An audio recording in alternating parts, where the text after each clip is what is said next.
My name is Sandra Smith, and I'm 32 years old. About 3 years ago, I married my favorite person, Mike. We have a wonderful relationship, and I'm also very close to his sister, Emily. We get along like sisters. My husband and I have known each other for 10 years before getting married, so we are like parents to Emily. We've always wanted her to grow up well and have watched over her closely. When Emily reached an important milestone and got a marriage proposal from her fiancé, she wanted to introduce him to us, her surrogate parents. She said, "I would like to introduce my fiancé to you both." This was a very special moment for us because we had cared for Emily like our own daughter and were happy to see her finding a partner and striving for a happy future. It was a joyful time for me and my husband, Mike, and our hearts were full of happiness.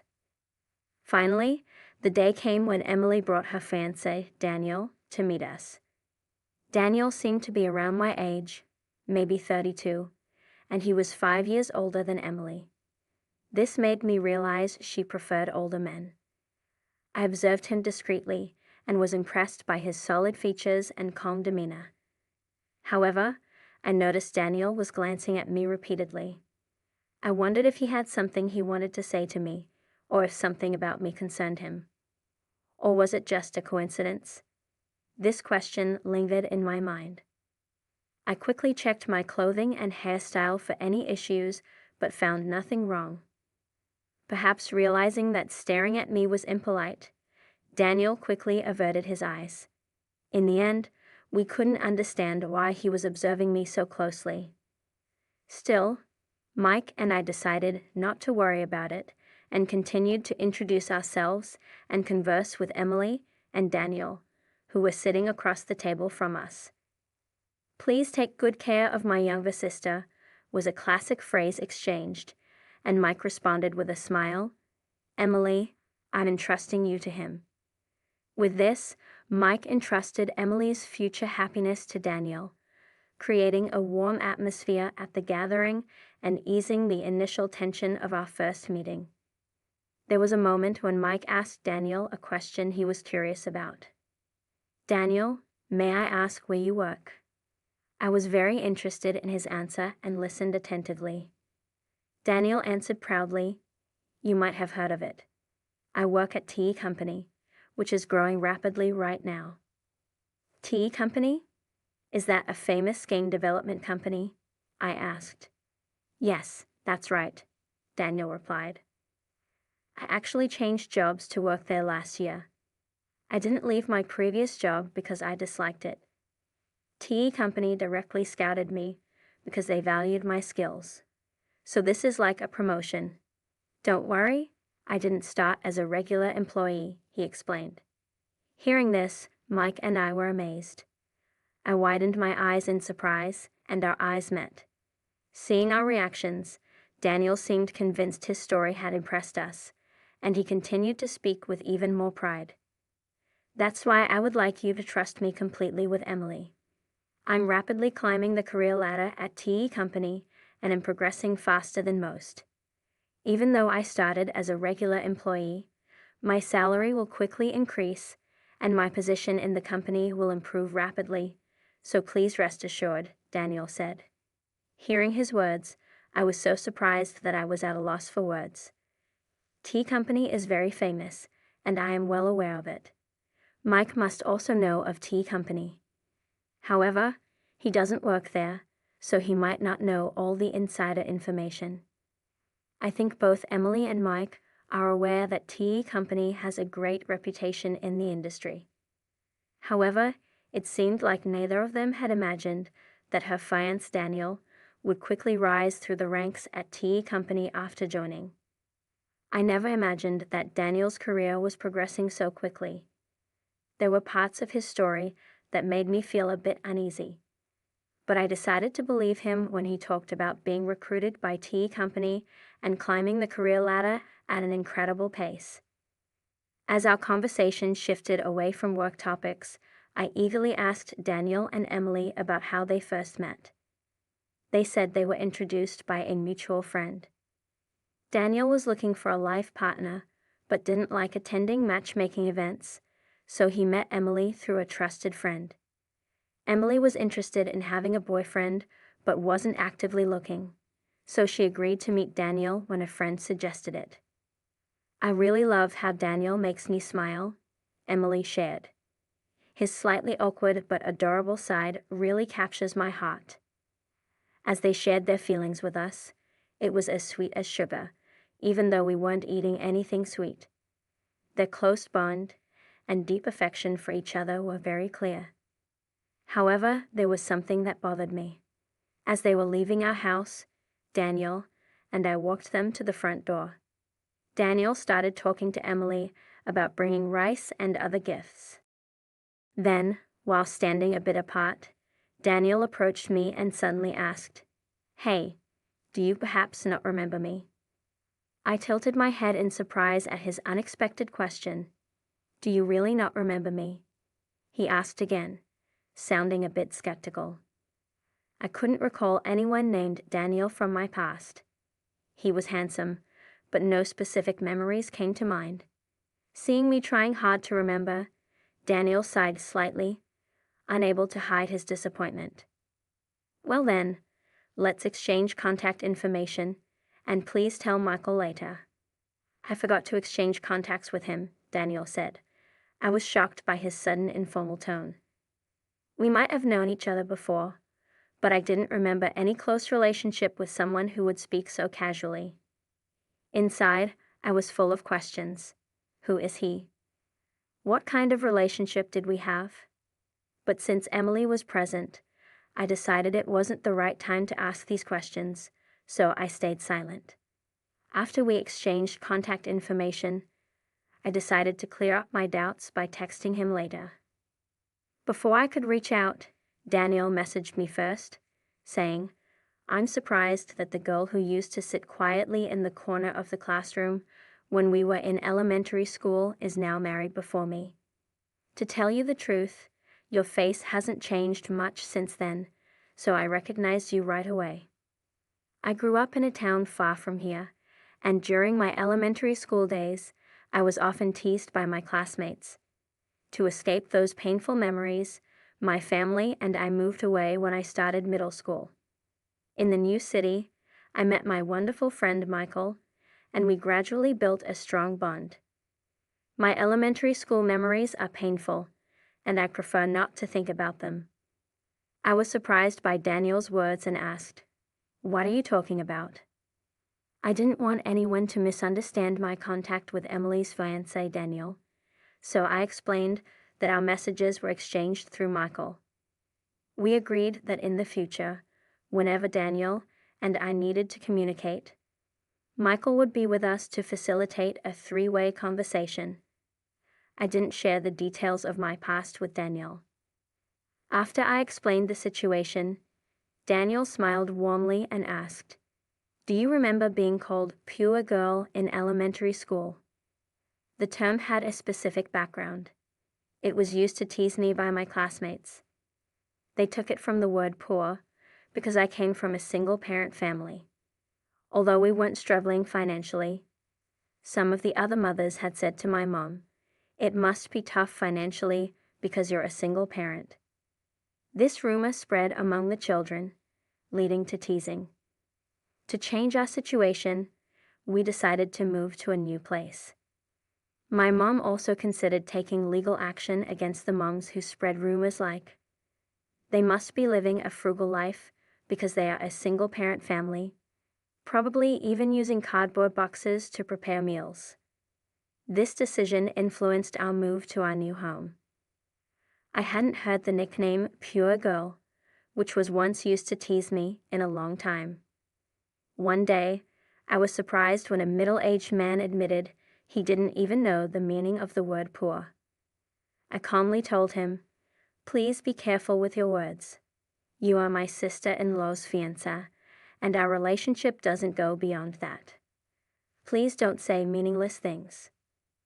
After that, he stopped messaging me. Maybe he realized he should stop making rude remarks. Watching this exchange, Michael seemed upset by the man's words, and I could see his face cloud over with anger. "What on earth is that man thinking?" Michael said. "He doesn't seem to understand that he's dealing with the sister-in-law of the woman he's about to marry. He brings up the past from elementary school and acts like you're still kids. Isn't that crazy?" Seeing Michael tremble with rage, I tried to calm him down. I was also concerned, so I called my mom and asked her to look for a class photo from my elementary school days to see if there was a classmate named Daniel. My mom quickly found a boy named Daniel and said over the phone, "Wasn't this Daniel, the main one who used to bully you?" At that moment, memories I had forgotten came back to me. The one who bullied me the most was indeed Daniel.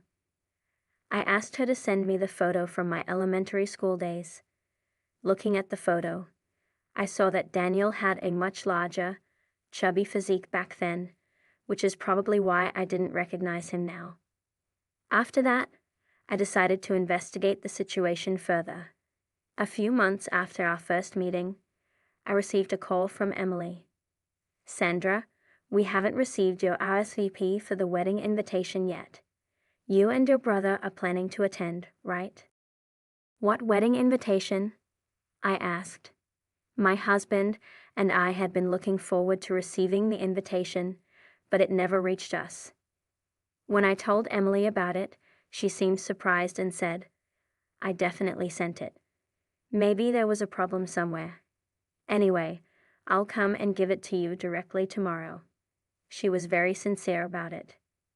The next day, Michael and I received the invitation directly from Emily, and we confirmed we would attend. We had no idea what was waiting for us at the wedding or how much it would ripple through everything. On the wedding day, Emily was dressed in a pure white wedding gown, looking like an angel. I congratulated her on starting her new life, tears in my eyes. But then the groom, Daniel, ruined the celebratory mood. I wished for Emily's happiness and wanted the wedding to be a success. But when Daniel spoke, he pointed at me.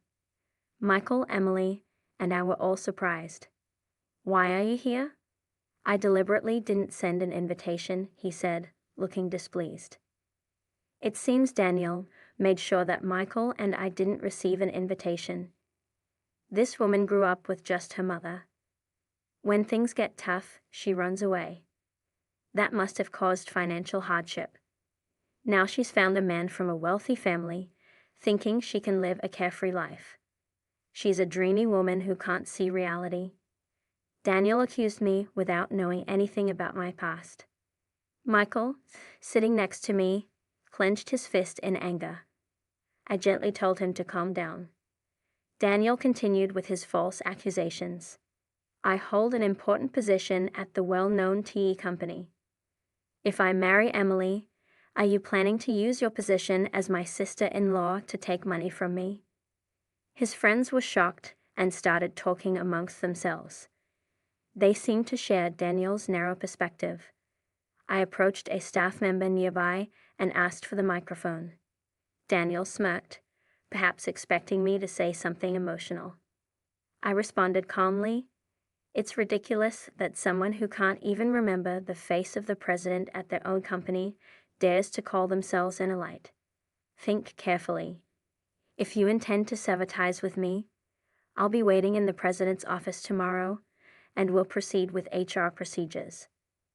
After saying that, I handed the microphone back to the staff and confidently returned to my seat. Michael stood up and headed toward the exit. Soon after, Emily started to walk in the same direction. Noticing this, Daniel called out to her, "Wait a minute. Why are you going that way too?" "I'm just trying to break things off with her." "If that's the case, there shouldn't be any problems, right?" Daniel, still not fully understanding the situation, spoke to Emily. She gave him a cold look and said, "You really don't know Sandra. She's the CEO of Tea Company. I have deep respect and admiration for my sister Sandra. I can't forgive you for belittling her. I'm breaking off this engagement right now. You've ruined such an important day in our lives. Be prepared." Shocked by Emily's stern words, Daniel was completely taken aback. Sandra decided to talk to the venue staff and remove her wedding dress. She informed the guests that the banquet would be cancelled, and the wedding would be changed to a simple meal gathering, making it clear that this kind of behavior would not be tolerated again. She firmly blamed Daniel for the breakup of the engagement. The ordeal wasn't over yet. The next day, as I had warned him, I calmly waited for Daniel's arrival in the president's office. Beside me stood two large, muscular employees, ready to step in if necessary. When Daniel arrived, he seemed confident at first, but that soon changed. He entered the president's office without permission and sat down without greeting anyone, which was quite rude. "No way. I can't believe you're really the president. This is unbelievable," he said. "If you had done any research, you would have found my information on our company's website," I replied. "Didn't you check before coming here?" It seemed he didn't take my words seriously and didn't bother to find out the truth.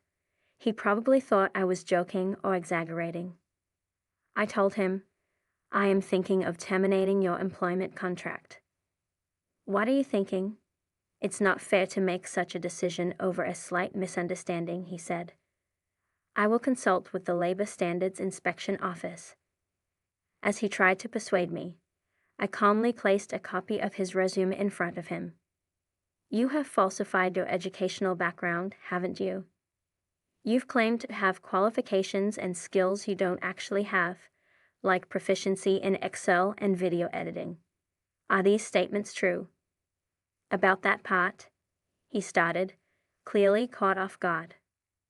"Falsifying information and making false claims are legitimate reasons for us to terminate your employment," I said directly.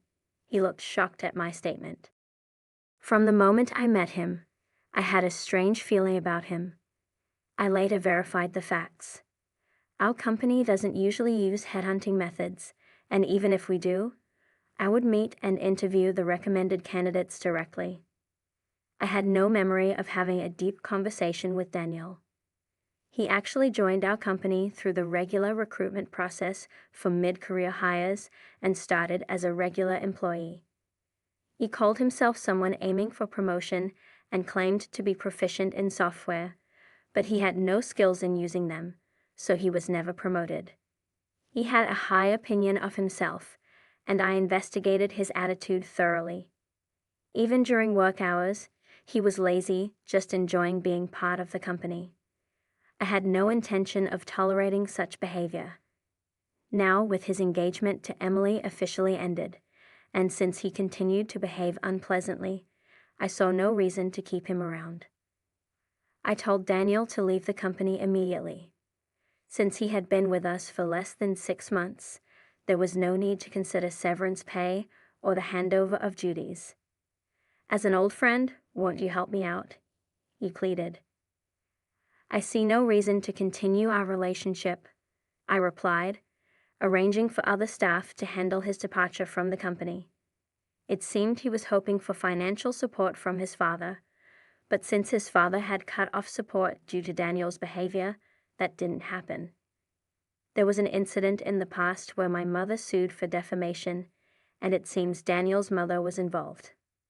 My father had paid the compensation back then, so he was familiar with such situations.